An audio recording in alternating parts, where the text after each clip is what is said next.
안녕하세요, 신영철입니다. 오늘은 조금 편한 차림이죠. 이제 그 수업이 정규 수업이 다 끝나가지고 이제 그 지난번에도 말씀드렸지만 이제 저 나름의 휴식기예요. 휴식기이다 보니까 이제 사무실에 나와가지고 그동안 못했던 사무실 일도 조금 처리를 하고, 사무실 일 다 처리를 하고 난 뒤에 이제 시간이 좀 있을 때 책을 좀 써볼까 합니다. 이번에 쓸 책은 저희의 이제 세법학 2차 세법학 2차의 마지막 책이라고 볼 수 있을 것 같아요. 시리즈로 봤을 때.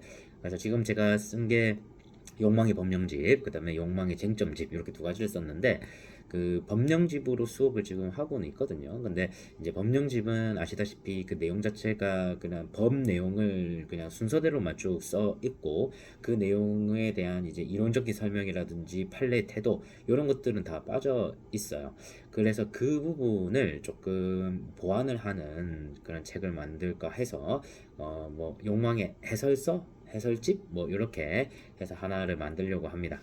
그렇게 해서 이제 욕망의 법령집과 욕망의 해설집, 그다음에 욕망의 쟁점집 요 세 가지를 시리즈로 해서 이제 세무사 2차에 이제 제가 뭐 심화부터 해가지고 동차, 그다음 유해 1, 2, 3순환을 이 세 가지 책으로 진행을 할까 해요. 그래서 그 마지막 이제 작업이 바로 해설서입니다. 욕망의 해설서.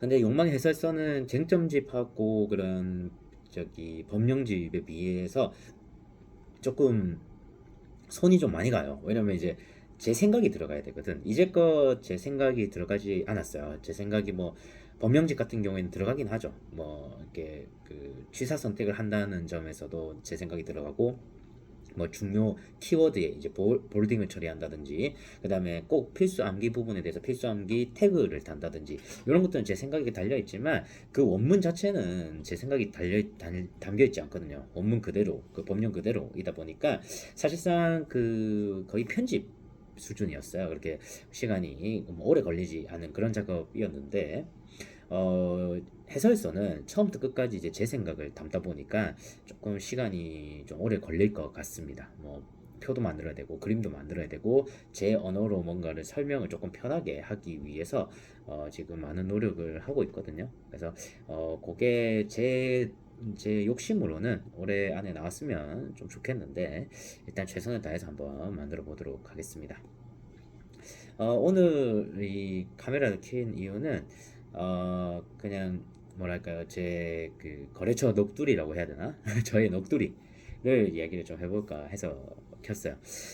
이제 제 그 유튜브를 보시는 분들은 대부분이 아마 세무사 수험생 분들일 겁니다. 그래서 세무사가 되기 위해서 이제 노력을 하고 계신 분들인데, 실제로 이제 주변에 이제 공부를 같이 하시는 분들이 잘 없고, 나아가서 이제 그런 선배라고 하죠. 그래서 실제 실무에서 세무사 활동하고 계신 분이 멘토링이 돼가지고 하는 경우가 잘 없을 겁니다. 그러니까 이제 실무를 잘 모르시는 거죠. 뭐 그런 좋은 기회가 있다면, 아는 뭐 선배라든지 뭐 가족 뭐 분이 세무사업을 하고 있다면, 그 가까운 거리에서 이제 관련된 뭐 실무 내용이라든지 뭐 세무사님들이 가지고 있는 장단점 이런 것들을 잘 알고 계실 텐데, 대부분의 수험생들은 잘 모를 거예요. 저도 마찬가지였습니다.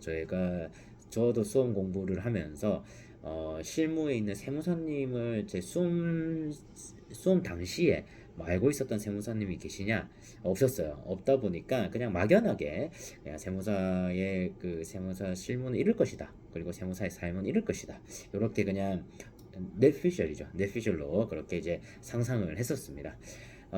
그런 부분이 조금 뭐랄까, 수험생 입장에서는 조금 그 아쉬웠어요. 왜냐면 이제 그런 이야기를 좀 듣고 싶고, 실제 실무에 있었던 이야기라든지 이제 세무사님들의 라이프 스타일 이런 것들을 좀 누가 좀 알려줬으면 조금 더 동기부여가 되거나, 아니면 내가 생각했던 그런 삶과 조금 다를 수도 있겠다, 이런 것들을 미리 조금 알 수 있는 시간이 있었으면 그런 동기부여도 되지 않았겠나, 이런 생각이 조금 들었거든요. 그래서 저의 이제 그런 저도 이제 지금 현재 세무사로서 그 세무사 사무실을 운영을 하고 있어요. 그 운영을 하고 있고 강사 일도 하고 있다 보니까 어찌 보면 이제 투잡을 하고 있는 거죠. 투잡을 하고 있어요. 이런 투잡을 하고 있는 와중에 이제 그 실제 세무사의 삶이 어떤지 이런 것들도 여러분들한테 말씀해 주는 게 좀 좋지 않겠나 이런 생각이 조금 듭니다. 그 첫 번째 시간이 이제 세무사님들의 그 워라밸이죠. 세무사님들의 그 워라밸이 좋으냐 이제 그 이야기를 조금 드리려고 합니다. 제가 봤을 때는 세무사님 워라밸이 물론 이제 그런 본인이 가지고 있는 가치관이라든지 그 다음에 뭐 주변 환경 이런 거에 따라서 조금 다를 수는 있지만 제가 봤을 때 이제 마음을 먹으면 충분히 워라밸을 즐길 수 있는 그런 직업이다. 워라밸이라고 하기도 하고 또 어찌 보면은 뭐 시간의 탄력적 적용 이렇게 이게 좀 더 맞는 것 같아요. 워라밸이라고 하는 건 진짜 일을 안 하고 그냥 뭐 돈만 많이 버는 뭐 돈을 좀 많이 버는 뭐 이런 것이라는 의미라면 사실상 우리 세무사님들은 아시다시피 이제 그 일을 해야 하는 시즌이 딱 정해져 있거든요. 그래서 그 시즌에는 정말 뭐 그 계속 일도 많이 하고 이렇게 시간도 많이 부족합니다. 그런데 이제 하반기라든지 이렇게 이제 신고 업무에서 조금 벗어났을 때는 시간이 조금 자유롭긴 합니다. 그렇죠. 그래서 어 이제 제 상황을 보면 워라밸이 좋냐?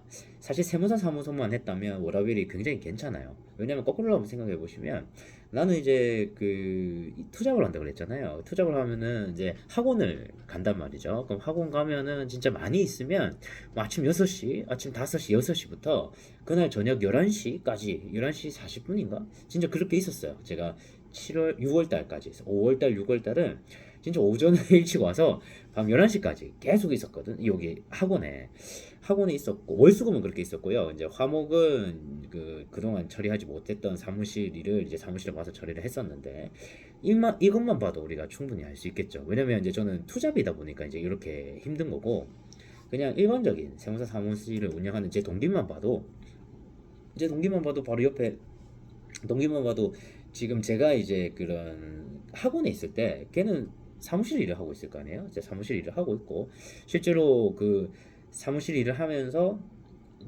사무실 일만 하고 있을 거니까 그러면은 사실 물론 저보다 거래처는 많고 할 일은 많겠지만 뭐 제 생각에는 제가 실제로 물어보기도 했어요. 제가 물어보기도 했는데 그렇게 막 빡세게 일을 하고 있지는 않더라고. 그래서 그런 거 보면 참 시간의 탄력적 적용 그거는 맞는 것 같습니다. 그래서 여러분들이 이제 나중에 실무에 나가셔가지고 이제 자격증을 따시고 이제 아이도 키워야 되고 결혼도 하시고 이제 아이도 키워야 되잖아요. 아이도 키우고 이제 뭐 꼭 일뿐만 아니고 내 개인적인 그런 가정일 이런 것들도 같이 이제 하려면 그 시간이 좀 탄력적이어야 된단 말이죠. 그러니까 뭐 하루 종일 뭐 가사 일에 뭔가를 하는 일은 잘 없어요. 그냥 적재적소에 적시에 내가 갈 수 있을 때 잠깐 한두 시간 정도 이렇게 비울 수 있는 그게 사실 그 삶을 살면서 아주 중요한 그런 장점인 것 같더라고요. 근데 이제 세무사 사무소를 하시면은 그런 면에서는 참 좋다 이런 생각이 좀 많이 들었습니다. 특히 이제 그 여성분들이 이제 육아에 있어가지고는 뭐 육아는 이제 공동으로 하는 거지만 이제 보통 주 양육자가 이제 엄마가 될 가능성이 높잖아요. 그러다 보면 이제 그런 여성분들이 그런 자격증을 가지고 있다면 그 아기 키우는 데 있어가지고도 충분히 장점이 있다라고 보입니다. 그래서 오늘은 이렇게 한번 이야기를 해봤고요. 너무 장점만 이야기하면 또 그럴 수 있잖아. 사실을 또 전달을 해드려야 되니까 그 비단 장점뿐만 아니고 이제 단점도 제가 한번 말씀을 드리고자 합니다. 사실 최근에 엊그저께 진짜 최근 따뜻한 그런 일이 있었는데 정말 저를 조금 힘들게 했어요. 뭔가 신고를 하나 잘못해가지고 법인세 신고를 잘못하는 바람에 제가 이제 가산세 문제 했고 본세부터 해서 거래처와의 관계 이런 것들이 있거든요. 그런 것들을 진짜 디테일하게 이제 살아있는 진짜 나의 경험이니까 이런 경험을 또 여러분들한테 전달드리면서 그냥 비단 세무사가 좋은 뭐 무조건 좋은 것만 있느냐 장점만 있느냐 그런 건 아닐 수는 있겠다. 그리고 나도 이제 나중에 실무에 나가면 그때 그 세무사님이 이야기했던 그 부분에 대해서 조금 나도 경각심을 가지고 조금 꼼꼼하게 실무를 처리해야 되겠다 이런 생각을 좀 가질 수 있잖아요. 그래서 그런 단점 이라고 해야 되나 그런 뭐 어떤 문제 이런 것들도 제가 다음 시간에 여러분들한테 또 전달하는 그런 시간을 갖도록 하겠습니다. 이제 시험이 얼마 안 남았네요. 시험이 얼마 안 남았지만 최선을 다해서 후회 없는 그런 2차 생활을 마무리하셨으면 좋겠습니다. 다음에 또 뵙겠습니다.